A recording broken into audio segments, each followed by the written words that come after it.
Hello friends, welcome back to my dream zone.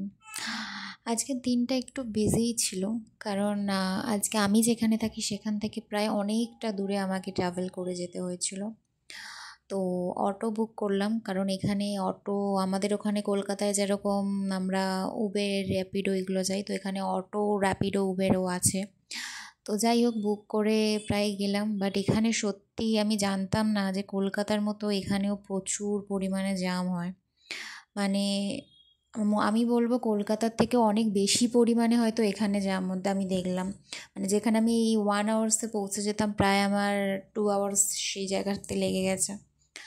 তো যাই হোক, সেই জায়গাতেই যাচ্ছিলাম, তার চারিদিকের জাস্ট পরিবেশটা তোমাদের সাথে একটু শেয়ার করলাম। জানি না তোমরা কতটা দেখতে পাচ্ছ বা বুঝতে পারছো।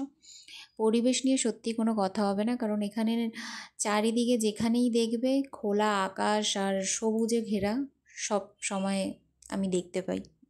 তো এটা একটা বেশ ভালো লাগে আমার। আর এখানকার ওয়েদার নিয়ে তো কোনো কথাই হবে না, খুব ভালো ওয়েদার। মানে আমি যতদিন এসেছি, মানে আজ আমি কোনো দিন গরম জিনিসটা ফিল করিনি। তো যাই হোক, আমি যেখানে আসার কথা ছিল সেই জায়গাটা চলে গেলাম। এটা বেশি এয়ারপোর্ট থেকে প্রায় 20 to 30 মিনিটস ডিস্টেন্সেই আমি এসেছিলাম, একটা কাজের জন্য দরকার ছিল। তো এইখানকার এরিয়াটা মানে পুরো টোটালি আলাদা, মানে আমি যেখানে থাকি সেখান থেকে অনেকটাই আলাদা বলতে পারো। প্রপার একদম সিটি, মানে ব্যাঙ্গালোর সিটিতে প্রায় পৌঁছে গেছিলাম।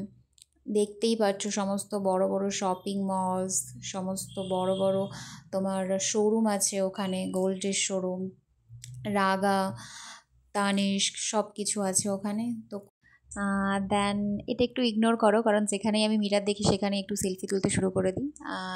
তারপরে সব কাজ করে একটা উবের বুক করে কিছুক্ষণ ওয়েট করলাম, তারপরে গাড়ি এলো, গাড়িতে উঠলাম।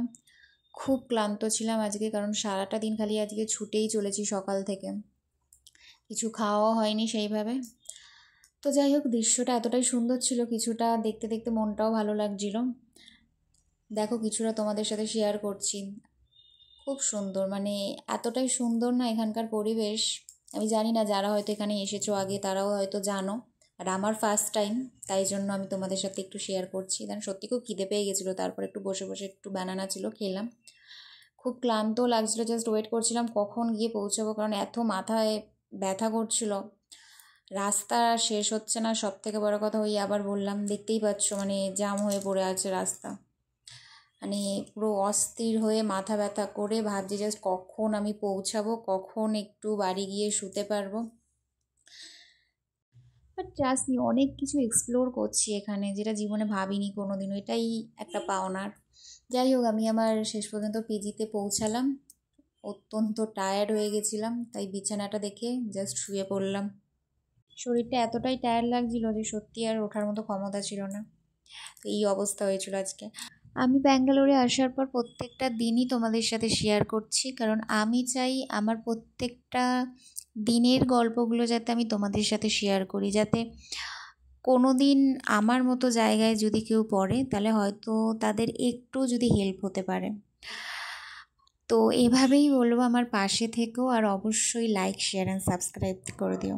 By bye, and thank you so much আমার ভিডিও দেখার জন্য।